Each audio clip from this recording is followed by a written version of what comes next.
was still truly passionate about sustainability, and I wanted to make sure that this new venture is as eco-friendly as possible as well.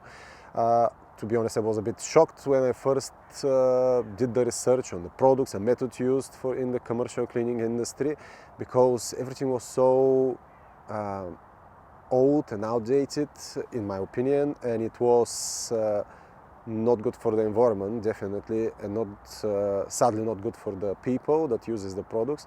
Most of the products used are bleached based or solvent based, and they are really harmful for the people and the planet.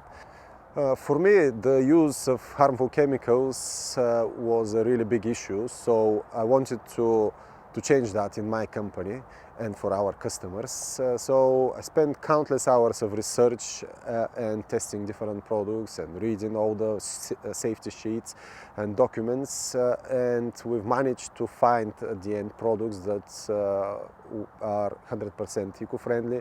They are either certified by Ecolabel or Cradle to Cradle, which is the best proof of their sustainability and eco-credibility.